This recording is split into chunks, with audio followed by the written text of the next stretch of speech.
It's Wednesday night, and we're going to do things a little bit differently. We did this a couple of weeks ago. We are taking the Tyler Scott Show live here on a Wednesday, and the Bears are on a winning streak. And here to talk about it, the man of the hour, Tyler Scott himself, rookie wide receiver of the Chicago Bears. Tyler, how you living? Living great, living great. It's always good after a win. Always good. How, how it listen, there's a lot of people who don't like the fact that you're winning and that, but it feels better to come It out does. here and have a win. Like it feels good. Like you're able to do you feel like now when you walk into Trader Joe's, you don't have to dart in and out. You can kind of sit, you can take a minute and look at that Yeah, organic yeah. peanut butter. You don't have to worry about anything.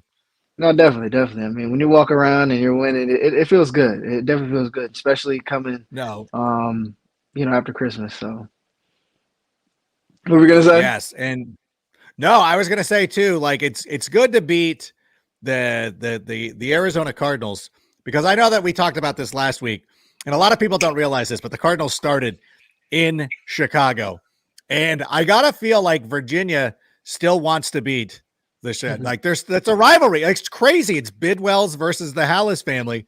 So I think that you made her Christmas by going out there and winning. At the end of the game, though, you know, how did you guys feel? Like I felt great. I felt like we did everything that we needed to do to win. Mhm. It was a convincing win. I don't think that it was ever in doubt. How was it to finally go out there and just like you hung on, you shut them down? What was the feeling like in the locker room afterwards? Yeah, I mean, we ended up finishing. That's something that we've kind of been up and down this year. Is just kind of finishing. Drives, finishing games. Be up. Teams will start crawling back, and sometimes they've been ended up on the winning side, and we just haven't been able to finish those games. But we played complimentary football down the stretch and ended up finishing. With the punt team, the defense. Holding them. Then obviously the punt team. Then Trent Gill had a great day. Punting the ball. The punt team as a whole had a great day, and then Cairo ended up, kind of sealing the deal there at the end. So I think just all around, when you could play complimentary football and finish, which is what we've been working on here, especially in the last back in half of the season, that's huge. And Cairo just got a huge payday, and we saw the videos from the locker room after the game. Yeah. He was wearing the Christmas jacket. He was dancing. Is that approved? I mean, when you kick as well as he does, you just kind of Yeah. like, yeah, yeah, do what you got to do. Dance the way you got to dance, correct? Yeah. I mean, I think everyone's seen that coming. He's been great. Even before I've gotten here. From what I've heard and seen, he's done phenomenal. So I mean, everyone's always happy when a guy in the locker room gets paid and gets a huge payday because we understand how hard guys work and how what it means to their families and just the grind and the journey that you have. Just from when you're little coming up coming through the league, just working and you're working your tail off and how consistent you have to be. And I think everyone's just happy when, a guy in the locker room gets paid. Yeah, and it's interesting as well because he could have clearly tested free agency. He Mhm. was no, he didn't need to sign this contract extension. I don't think that anything would go horribly wrong that would prevent him from cashing in, but he decided to stay with the Chicago Bears and not test free agency. To me, that says a lot about the Yeah. organization and the direction it's heading. What does it say to the players like yourself? Like, hey, this guy wants to be here. Yeah, for sure. Especially have a guy that's been consistent in the league who, like you said, could have tested free agency. Could have, tested out a lot of different options. It just speaks to, really, you hear a lot of things on the outside, looking in of like, oh, Chicago Bears, things we went through this season, this, that, and a third. But I think that kind of just speaks to the locker room that we've built and just kind of the guys that you have in the locker room. Because, you get perception from the outside, but, when you're in it and you're with the guys, I think you get a different feeling when you're in it, and I think that kind of just is a inward showing or kind of an outward showing of what it looks like on the inside for sure. Yeah, and we saw in the past couple of days or week or so, Jaylon Johnson came out and said that he wants to continue with the Chicago Yeah, Bears. He would like to get a deal done. Now, obviously, it's not your job. He's obviously probably a friend of yours because you guys are teammates and everything like that. yeah. But we're gonna get that done, right? Like, don't I just want to know the Bears are gonna get this done, correct? I mean, I believe they should, man. I think he's been great. I mean, just through the whole year, and even I think kind of they had some talks there going, kind of there, kind of the middle part of the season, and then they kind of stopped, and I felt like kind of after that moment or kind of after that kind of stint, he just took off, as Mhm. far as just how locked in he's been. He's been picking the ball off with takeaways. He's just been locked down. I mean, he's been showing up on film, and I think, he's just been so good. Over the last, couple weeks or just since the beginning. I think at the end of the day, Chicago will do the right thing. Like you said, it's not my job, but I think he's definitely well enough deserved to have a nice little payday from Chicago, especially if you have a player as well that also wants to be here and expressed how much he wants to be in Chicago. Yeah, it's one of those things. I had an opportunity to talk to him 2 years ago when I was at Hallis Hall. Really engaging player, really enjoy his company. Like, seems like a really stand-up guy. Always enjoyed his play. And it's no coincidence, too, when you talk about how well he's played over the last number of weeks. Yeah. Tyler Gordon was the top-rated top-rated cornerback, according to Pro Football Focus this week. I mean, a lot of it, and it's not just Sweat. Now, Montez Sweat comes in. The defense plays a lot better. There's no coincidence that happens. But it's not just Sweat. Like, Dexter has been playing great. Billings has been playing great. We've seen all of those guys step up. So it's really been a collective effort on the defensive side of the football. Does that change? How does that help out, like, mentally when you're on the offense, where you're like, you know what? Like, when Trenton Gill's got to go out there and punt, it doesn't feel like they're, it's not the end of the world. You're like, oh, our defense has got it. So that's got to be liberating for you guys. No, for sure. They got our back. They got our back. And, sometimes we'll feel frustrated that we're not being able to put points up on the board, even though the defense is working so hard to keep points off the board, but it is comforting to know that, they go down there and when Trent, pins, a team with inside the 10-yard line, twice, that we feel confident, like, okay, this is how it's going to go. We pin them, or they're going to go 3 and out. We're going to get the ball somewhere at around midfield. And then from there, we're going to either score or we're going to be in field goal range with Cairo, who we just paid, and we're definitely going to get 3 points there. So I think that's just part of the complimentary football aspect, but I think there's definitely a huge confidence, when the defense, especially when the way they've been playing, like they've been playing really good. I mean, really good football. And I think, honestly, that the back end half of the season, they've been, easily one of the top 3 or 4 defenses in the NFL.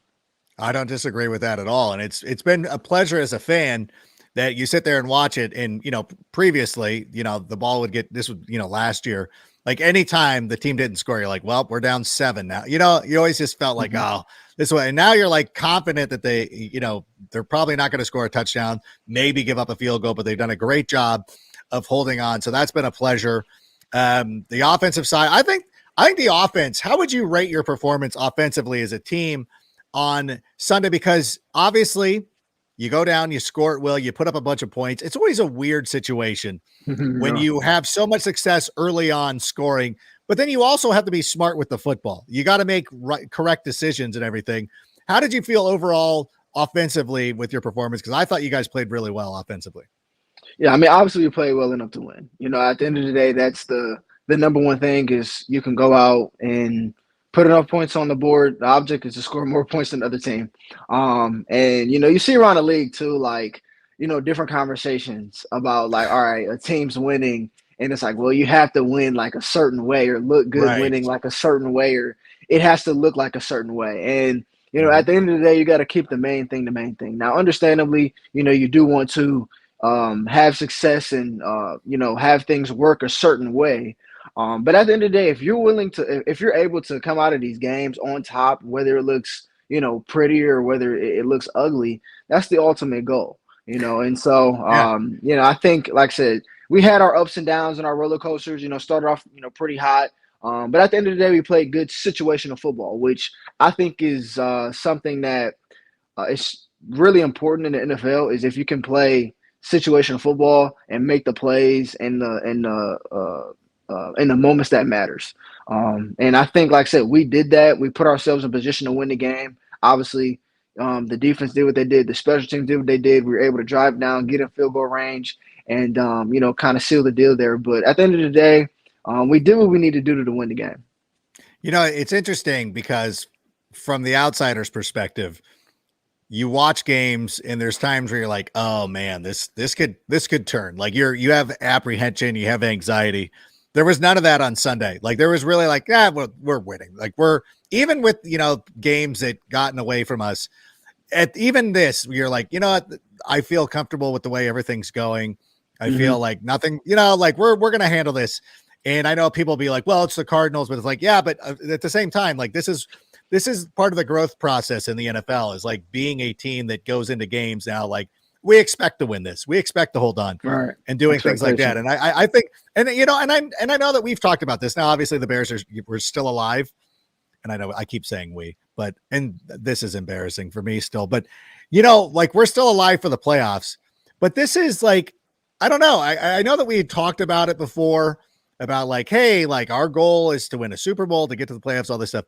But the playoff part of it, even though it's a long shot, like I get it, but it still feels like that should be the expectation. And it feels like, do the players feel like, even though that you guys have discussed it, and I know you talked about it in the wide receiver room, but it's the expectation there. Like you just go and be like, yeah, we expect to win this. Oh, of course. I think that's one thing that we've tried to get to since kind of the midway of the season, that we've really tried to stress is really playing. And when we realized how good we really were, it was like we want to play with an expectation to win. You know what I'm saying? Having that expectation when we walk out there on Sunday, we know like, okay, they know what's going to happen. We know what's going to happen. It may look ugly at times, but at the end of the day, we know what should happen and how this game is going to end up ending. So I think, if we can go ahead and finish these 2 games strong and win out, I think we have, we need help from, different teams and things of that nature as far as the playoffs. But I think that's a huge stepping stone in the right direction when you're looking towards the future. Yeah, I don't mean to be the millennial that just like looks at his phone while he's doing this and I can see myself. I'm retweeting the show, letting everybody know, amplifying it, if you will, to let everybody know that we're doing this live. Mostly, we record these and now this is a cool opportunity to kind of do this live. And so I love that level of it. Like I love the expectation. I love expecting to win. I think that every time the offense touches the ball, I feel really good. I feel really confident. Been doing a great job of protecting the football. I will say though, and this is the thing, like Justin throws a interception there in the fourth quarter. And I know, like, listen, you watch enough football. Like, that's the thing that always bugs me is when people like Justin will throw a pick and everybody acts like the world's ending. I'm like, did you not see Kansas City? Do you not watch any other football? Like turnovers happen and it's how you respond to things. It's part of the game. It's how you respond to the thing. Like that's the one thing that I think that I've noticed the most is like, hey, like that was a bummer. And for me, like as somebody who like, I don't want that narrative. And I'm sure Justin, I know Justin doesn't care, but it's like, as a fan, like, I don't want the narrative. Like, oh my God, now this is what the haters are going to focus in on. Like, it's not about the dime that he threw to Mercedes Lewis. It's not about the incredible touchdown run. Now it's about the dumb pick, but you guys responded. Like, how did you guys in that moment, were you like, I mean, I just enjoyed the way that they responded. What was the mood like on the sideline? Yeah, it was no life taken out of the stadium, or I mean, even from the fans, like it didn't seem like life was taken out, or even from the sideline, like oh gosh, like it was like okay, yeah, it happened. That's like I said, that's kind of part of the game. We still, like I said, you kind of touched on it. I feel like we still felt in control of the game, even though that ended up happening. I think we still feel like we had a hold on the game. It's like okay, that happened. Once again, we have a defense that we feel very confident in. It's like, all right, yeah, it happened. They're going to get the ball at the 20-yard line. I think it was a touchback. Yeah. We don't feel like, okay, this can slip out of our hands, with just how well we had been playing. And so, it was like kind of one of those things. It was like, all right, happens, next play mentality. We're going to get an opportunity, and we're going to be able to do what we need to do in whatever situation calls upon. Yeah, it is one of those things like golfing, for instance. Like this morning, I put one into the water and instead of pouting and throwing clubs, I just went up and down, got a bogey, got out of there. And that's what it is like now, where it's like, it was a little bit annoying. Like, okay, like I would have loved to have punched it in because I wanted to go take victory laps on people and be like emphatic about, see, this is what I'm talking about. But still, and it negated the play just prior to it, which was an incredible run. That long run, yeah. And I want to talk to you about this for a moment because I, number one, have never seen you move as fast as you did on that play. You passed up a guy because you went down to go block. It wasn't number 36, but you went down and laid a block on a dude. Were you thinking? Budda Baker. Budda Baker. Yeah, you were like a heat-seeking missile. Did you just seek out Budda Baker, or you're like, I'm just gonna go light him up? Like, is that what was your mindset in that moment? So there was a million things going through my head at that moment. So I remember I ran a route and I was kind of like I think third in the progression there. Yeah. And so I remember running my route. Then I kind of look back at the pocket. I see Justin kind of getting flushed out the pocket. So I'm like, all right, I'm in like scramble drill mode. So I kind of I'm running towards the sideline. I kind of see that there's nobody in front of me, and so he gives me like Justin gives me, I don't know if he was like necessarily trying to pump fake the defense or if he was like necessarily talking to me like, hey, like go. And Yeah. so I think looked up field and was like, all right, there's nobody here. So I kind of take off, kind of expecting like, all right, here comes the pass. And so I take off, kind of turn around, and I see him start running. I'm like, okay, boom, we're not in scramble mode anymore. We're back in a running mode. And so at that point, I'm like, okay, there's like 50 yards of like open space in front of me. And so I see like 4 guys on my left, and I'm like, okay. He'll get past those guys. I'm like, all right, should I go block him? Should I not? I think on film you can see I'm kind of like, I kind of ran towards him, and it was like, oh wait, no, he'll be good. And so like I looked over, I'm like, yeah, he'll get past those guys. And so in my head, I was like, all right, now let me look forward ahead and see who's in front of me. And so I see Budda Baker, who I came across maybe about 3 or 4 times during the game, and we had some pretty good collisions during the game. And I kind of see him. I'm like, okay, great. And so I was like, all right, well, I know how Budda his game is. He's not running away from contact. He's gonna bring the contact. So I'm like, all right, I got to bring it as well. And so I figured Justin would be behind me because I'm like, there's no way that those guys are gonna catch him. He's not cutting it. Yeah. I was like, yeah, there's no way these guys are gonna catch him. So I ended up, laying a nice little hit on Budda, and then all of a sudden I turn around, I see he slid. I was like, are you serious? You slid? And so I was like, dang, like I put my arm in that hit and he slid. I'm like, you could have cut back inside or something, or we could have got more out of that. But at the end of the day, he was protecting himself, which is cool. So, but no, there was a lot going on in my mind in that play. But my team was hyping me up too as I came off the sideline, so that was cool. That was pretty dope. It was a pretty exciting play, I think, because 36 ran into the play. So I understood but to me that I understand, like, we're so used to Justin like making huge plays, but I think it speaks to his maturity of like, you know what, like, I'll take this huge gainer. I'm going to slide. I think last year he would have tried to keep going or whatever, but I think it's cool to be like, hey, you know what, we're going to take it and we're going to try to punch this. He's been doing that this year. He's been a lot more, at least definitely since he's came back. I feel like he's definitely been a lot more kind of cautious or kind of aware of like, all right, when to slide, when to get down and things of that nature. Yeah. So it was really cool. But at the same time, I was selfishly, per usual, because like literally it was great to go watch the all 22s on this too. Yeah. And I'm sure that you've seen it because it is cool. Like watching, like, cause trying to think of like what you were thinking of, because like I said, you blow past the guy. Like there was a guy short, because I understand now that you thought that perhaps you could be a receiver still, so you wanted to keep yourself available, but you blew by that guy. And in the moment, I'm like, you already know that that guy's not tackling Justin. So why waste your time on that? And then you spot up. I was curious if you can recognize during the play, like, oh shoot, that's Budda Baker. Like, I'm just going after him. Yeah, no, I did like kind of on the back end because I was looking to the left and like I got kind of like just. I didn't say I can get lost, but like I was like, okay, wait, all right, because like there's a lot going on within like a short amount of time. So I'm like, all right, no, he's good there. Yeah, he'll get rid of those guys. And then I finally looking forward. I'm like, oh, here's Budda Baker, and so I'm like, all right, now I'm gonna have to lay a hit because he can't put me on my back and make me look bad in front of everybody. Oh yeah, I gotta protect my quarterback. You got to protect your quarterback at all costs. It is one of those things. I just when you just always end up in those kind of situations. I remember like my rudimentary level of football of getting into a fight with an offensive lineman and then being on the kick coverage and we squibbed it and the same offensive lineman like picked it up and I was like, oh my God. And then he was running. He was like meandering sideways and didn't see me and I decleated him. But it's funny like how you recognize those situations. And I can only imagine what it's like in the NFL level. Of being like, oh, that's Budda Baker, like legitimate, like great NFL player. Those happen, especially if you study the game and you watch a lot of film and the game really slows down to you. It's like, okay, you really know personnel, like who's going to do what, who's bringing it, who doesn't want to bring it, all those type of things. Yeah, that's so exciting. Like, yeah, it was such a cool play. I'm like, oh man, that would have been great.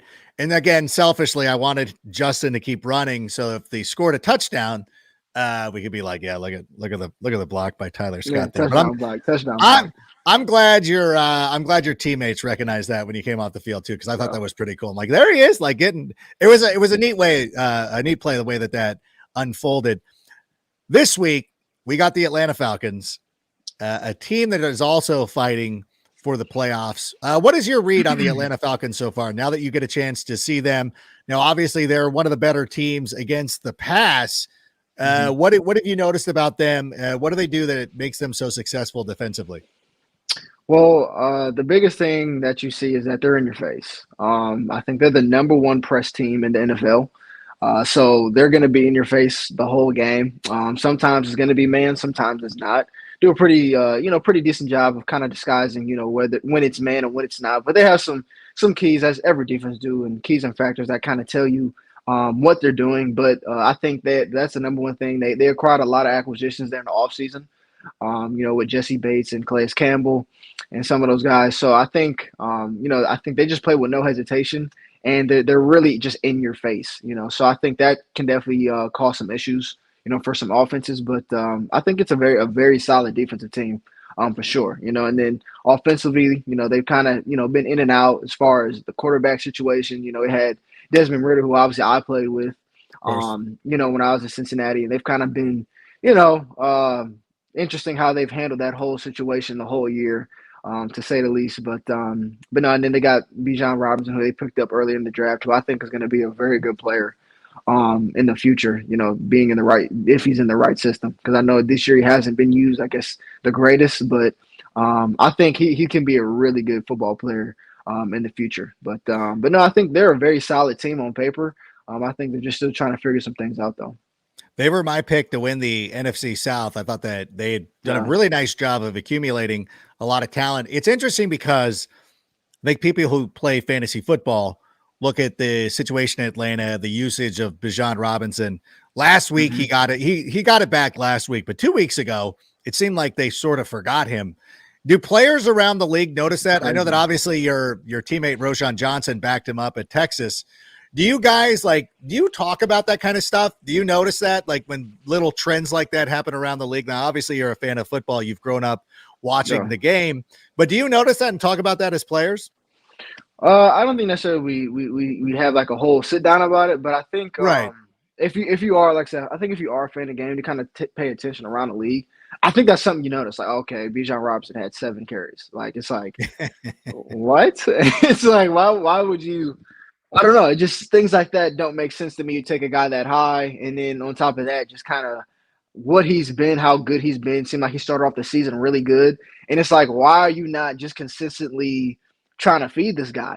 Trying to really see what he can do. So I think you do notice like certain things in the NFL, like, okay, you got the whole Russell Wilson situation that just panned out, or the Jair Alexander situation. As far as him getting suspended for a game and kind of what went down behind, that whole situation. So I think, we definitely pay attention to all those different things, because some of those things too, like, they matter when you're doing your whole scouting personnel, especially for playing against them. All those things kind of, matter, and you see those things. So, but yeah, I think all those things are definitely noticed around the league.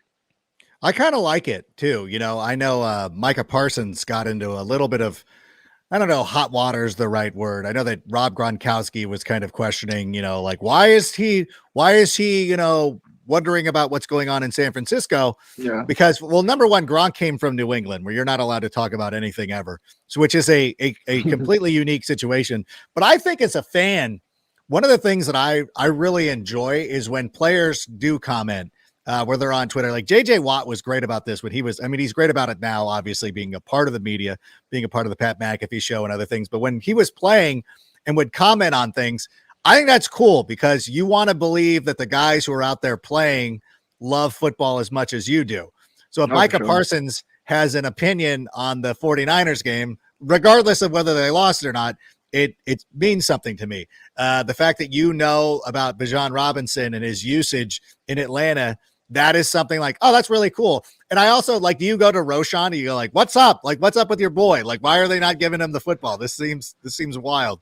Yeah, I mean, I think you do, have little comments in here, comments here and there about, different things, across the league, especially if you notice something where, a player or certain players have connections and, things of that nature, like, hey, what's going on with your boy? Like, what they doing over there with your boy here? You notice those different things. And I think sometimes, you kind of get maybe a little uneasy about commenting on other teams and things of that nature because Right. then there may be, oh, like, why are you worried about that team? Or like, you're not focusing on your team. And it's like, okay, well, at the end of the day, it's like, looking at Michael Parsons' situation, I mean, he's a fan of the game. At the end of the day, he's watching the game.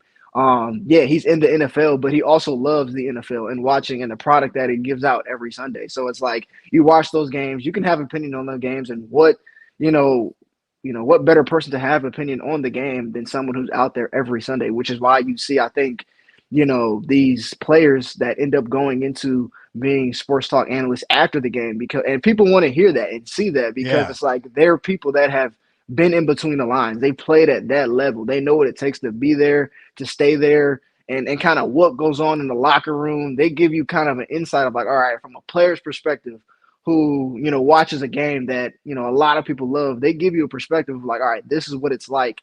And so he's just doing it while he's playing, so I don't think that's necessarily an issue at all. I mean, so but yeah, I think across the league, I think there's a lot of players that are just true fans of the game because I don't think they would be in the situation if they didn't love the game of football and didn't love watching it.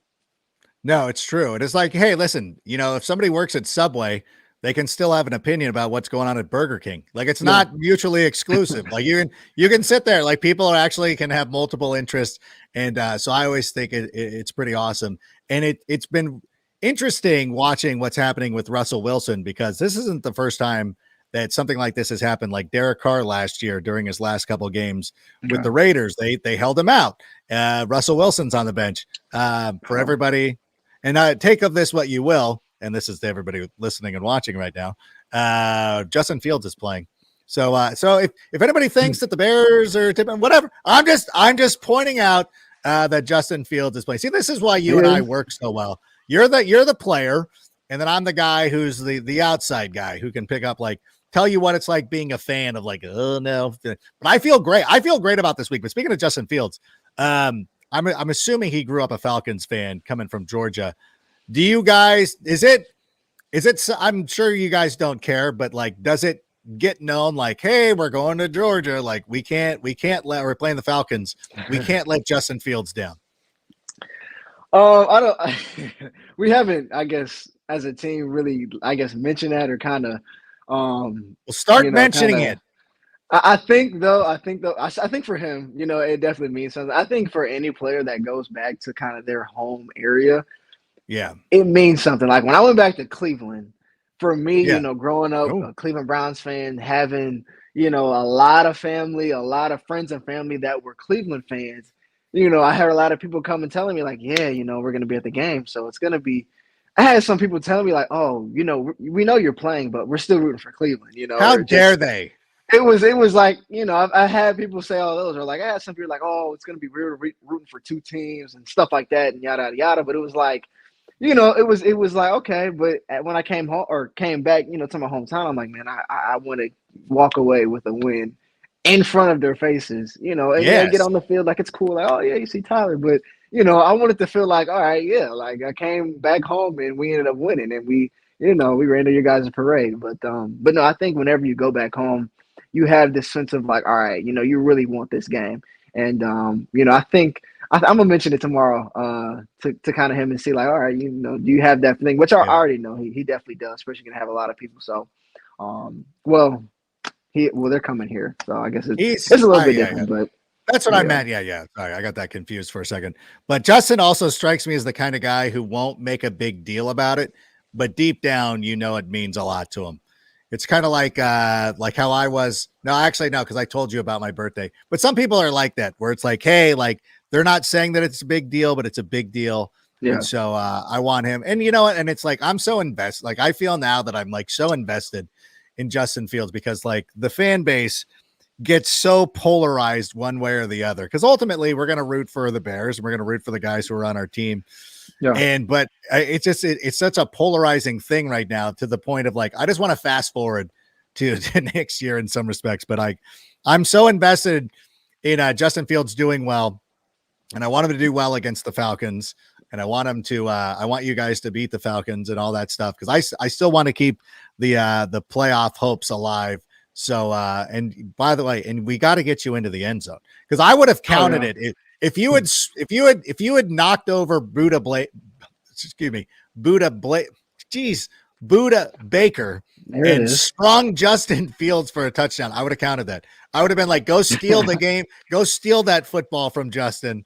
But how do you feel about this week? I know that we got to go. I've kept you way too long. By the way, I want to remind everybody, if you're not going to be at Soldier Field this weekend, the best way to catch all the action is at the historic Game Room Chicago, located inside the Chicago Athletic Association Hotel. It features billiards, shuffleboard, skee ball, pop-a-shot, and so much more. And there's plenty of space to watch your favorite games. With a menu featuring Michelin-starred chef Mari Katsumura's snack foods, there are beer towers, a weekend Bloody Mary bar, and signature shareable signature cocktails. Game Room Chicago is the place to be on game day. It is a great experience, and if you have not done it yet, what are you waiting for? Go do it this week. What are we going to do? So we're going to beat the Falcons, though, right? We're going to keep this. We're going to keep this dream alive. Oh, of course. No, we're going to go definitely beat the Falcons. I feel great about it. I know the team does. I think I like the game plan this week, that we have. So I'm excited to possibly be able to step into the end zone for the first time. So I think it's a good week. And, it's the last home game, in the regular season. Yeah. So we definitely have to finish out strong with a W in front of the fans. Well, I'm going to tell you something right now. You're going to not only need to finish strong this week, but I'm glad we didn't. Listen, I'm glad we didn't look at this. This is what's important. We focused on this game. That's all we talked about. Yeah, we're getting there. Focusing on this game. And I just think there's a lot of positives going on. I'm glad that everybody's feeling good and looking forward to this one. But I want to thank you for joining us here live on a Wednesday night. Listen, you can bump the Take It to the Rank show anytime. It's always a pleasure having you on. It's always great to talk to you. Good luck this week, and we'll see you ahead of our Week 18 opponent, whoever that may be. Yes, sir. I appreciate you, Adam. All right. So for Tyler, I'm Adam. Thanks, everybody, for being here. Bear down, and Sammy, go ahead and play us out. And that's a wrap. Hope you don't miss us too much until next time. Follow the Sick Podcast with Adam Rank on YouTube, Instagram, Facebook, Google Play, and Apple Podcasts.